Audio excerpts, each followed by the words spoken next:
สถานีขนส่งโดยสารสายทั้งไกลสายใต้และสายต่างประเทศพร้อมให้บริการผู้โดยสารกลับบ้านระยะปีใหม่ลาวพศ2569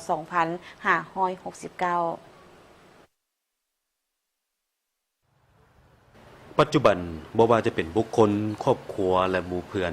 ได้มีการใกล้เคียงเดินทางกับภูมิลำเนาของตน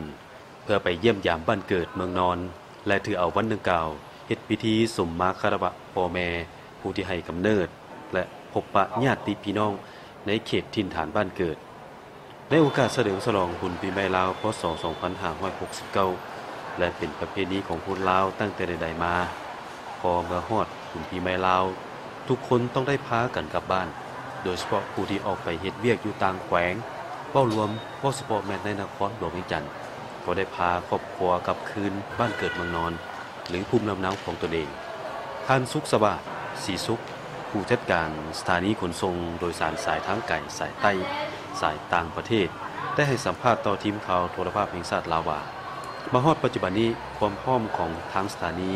ในการขนส่งผู้โดยสารจะกลับบ้านในระยะนี้มีความพร้อมห้อยส่วนห้อยบ่ว่าทางด้านการให้บริการรถทางด้านเทคนิคของรถและซูเปอร์รถแม้มีความพร้อมและแต่ละมื้อจาก64เที่ยวต่อมื้อเพิ่มมาเป็น70เที่ยวต่อมื้อและใน 2-3 มื้อข้างหน้าทางสถานีจะได้เพิ่มมาเป็น80เที่ยวต่อมื้อเปิดให้บริการเป็นปกติคือเก่าแต่5 โมงเช้าฮอด20 โมงเฉพาะผู้โดยสารที่จะเดินทาง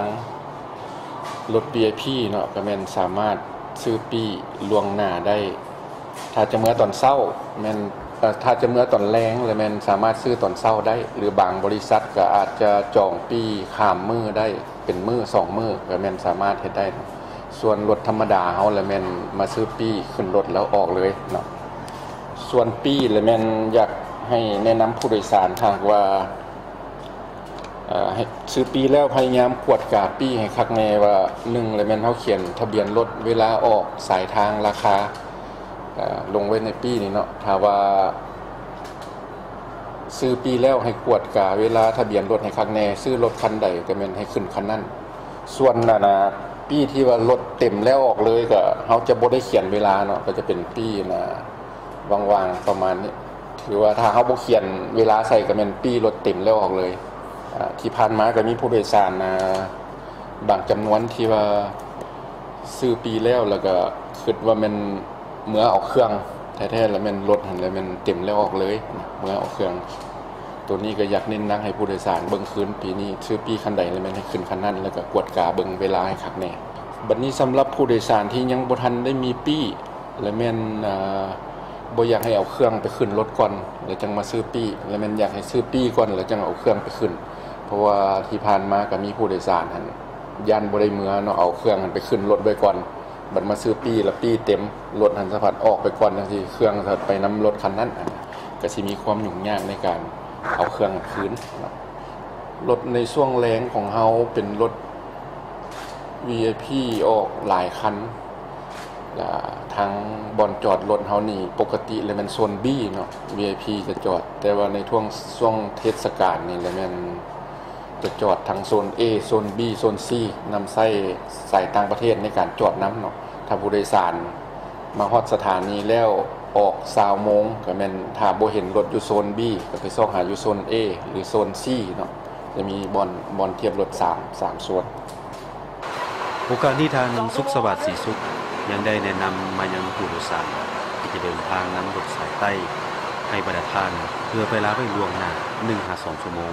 เพราะว่าการออกเดินทางตามเวลาที่ได้ระบุไว้นั้นอาจจะบ่ตรงโมงที่ได้กำหนดถ้าหากว่ารถคันดังกล่าวมีจำนวนผู้โดยสารขึ้นเต็มก็แม่นออกรถเลยและสิ่งสำคัญแม่นให้บรรดาท่านคำนึงว่าเมื่อซื้อปีแล้วควรเบิ่งเวลาให้ละเอียดรถจะออกโมงใดแท้โกกันข้ามสำหรับท่านใดที่ซื้อปีแต่บ่ได้ระบุเวลาใส่ในปีนั้นแม่นสามารถขึ้นรถได้เลยขอฝากน้ำผู้โดยสารว่า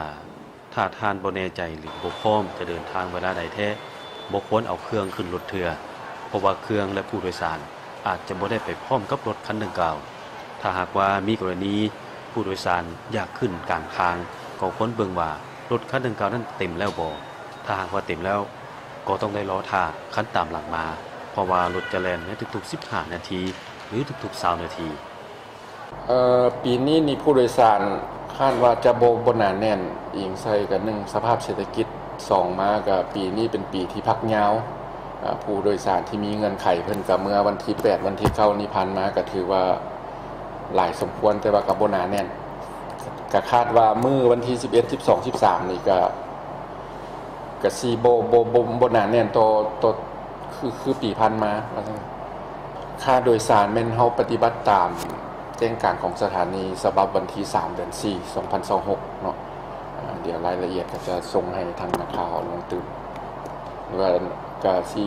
รายทั้งสำนักนี่ก็สิเห็นแล้วราคาเนาะถือว่าเฮาก็จะปฏิบัติตามนั้นจะบ่ขึ้นบ่อันนั้นสำหรับราคาปีรถแม่นราคาตามปกติคือเก่าตามแจ้งการของทางสถานีที่ได้ออกไปก่อนหน้านี้